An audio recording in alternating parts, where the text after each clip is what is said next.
Welcome to Swala Nyeti, the law podcast that pairs a layman and a lawyer to answer your legal questions of the day. Swala Nyeti is sponsored by the law firm of Kigwata and Company Advocates and is intended for educational purposes only. Welcome to episode 27 of Swala Nyeti. I am the lawyer, aka Wakili Aranja. And I am the layman, Kashao Patrick. The layman who is in a hurry. Yeah. In fact, I'm in a hurry because Wakili, you have just made it by the skin of your teeth to the studio today. I was hoping you didn't bring that up. It's tough these days. We have multiple jobs. This COVID situation has given us multiple roles, and our days seem much shorter than ever. So what other roles do you have other than being a podcaster and a Wakili? Well, I'm also a teacher. A teacher? Yes, I didn't know that. My son started his virtual classes today. I see. And before I leave, I have to set him up, make sure that everything is working in order, so that his real teachers can take over. I see. Nowadays Wi-Fi is like a basic need. Food, shelter, Wi-Fi. It's so true. It's probably going to find its way in the Constitution very soon. Can't wait to see that. Now, Akili, as I told you yesterday, we had a question. Are they from Machakos? And I hope even by making it, I still hope you are ready for the question. Yes, land rights. We can discuss those ones since those ones are in the law. Let's go. Okay. My name is Francis. My family has operated a banana plantation and pawpaw farm in Machakos County for the last 15 years. Our 20-acre farm borders one of the Athi River tributaries on one side. For many years, the community has passed through part of our land on one of the edges to access the river for water for their animals.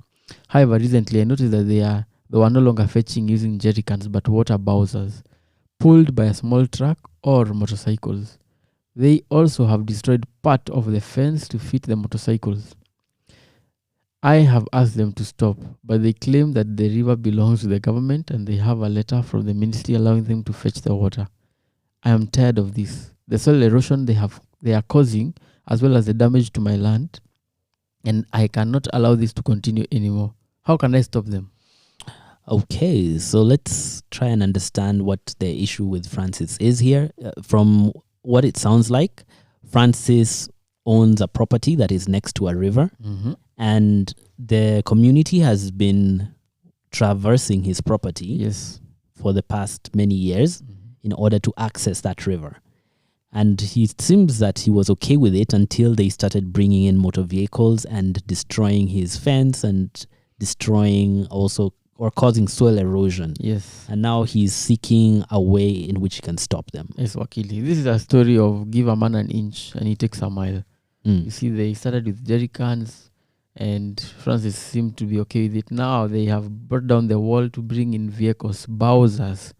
And unfortunately, I think I agree with him. Everyone now out. Jerry can or no?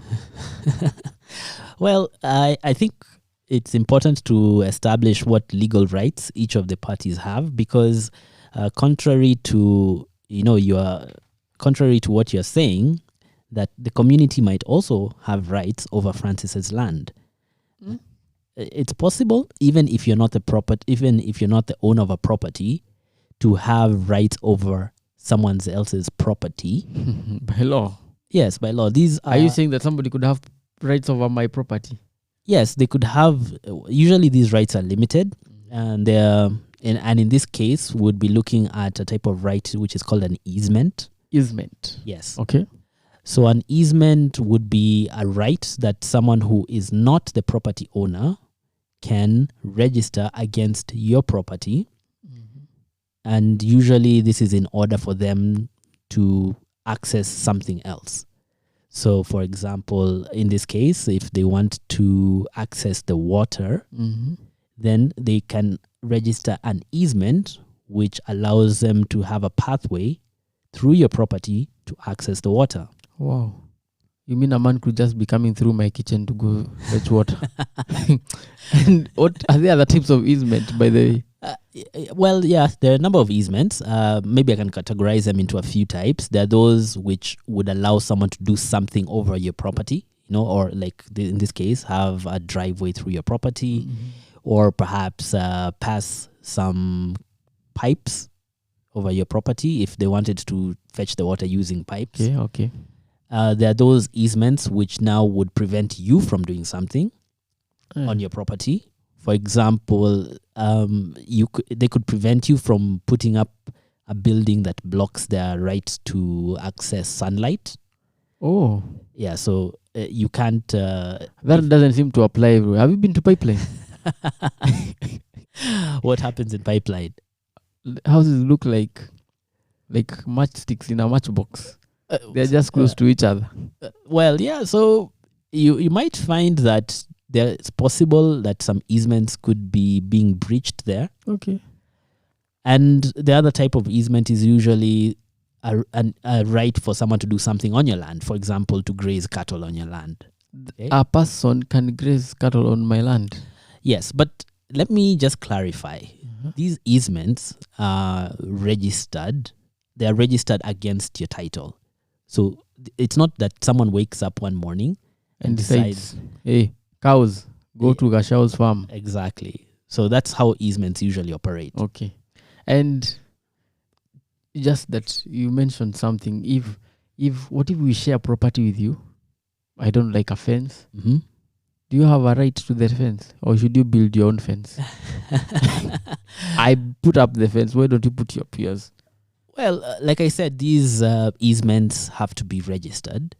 So it could be that we have registered maybe that I have a right to the wall that you have put up between our two properties, and maybe I want to put up another structure against that wall.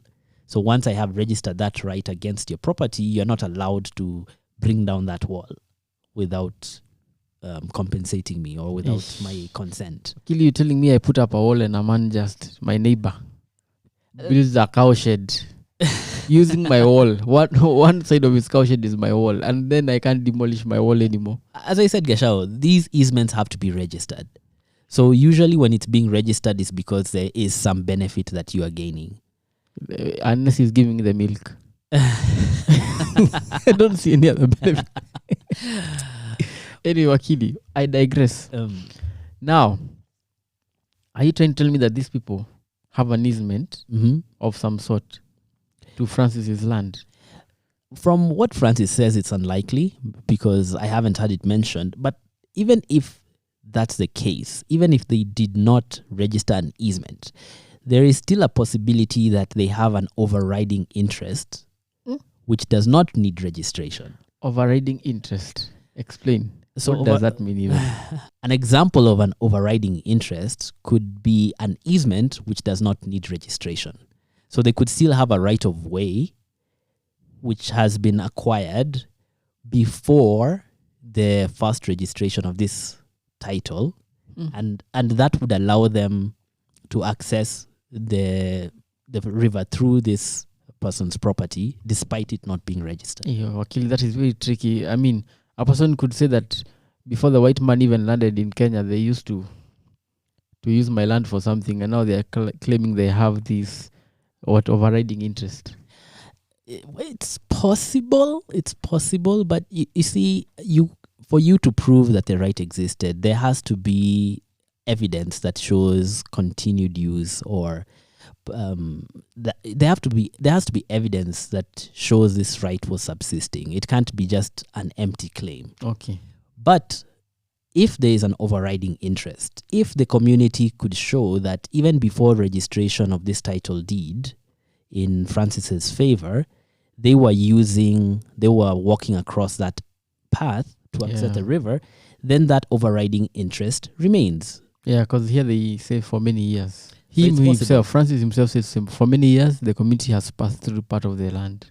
So it's possible that they had acquired this overriding interest, and that does not need registration. Yeah, that is so unfortunate. So are you telling me that Francis cannot kick them out?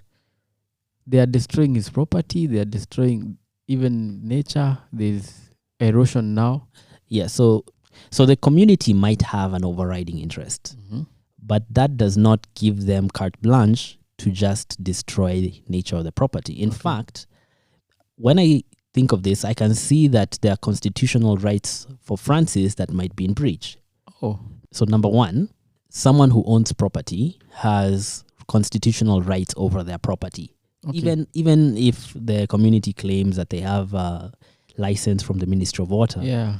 that does not mean that someone can come and take away Francis's interest in his property. Someone cannot come and destroy Francis's property or reduce the value of Francis's property. Okay.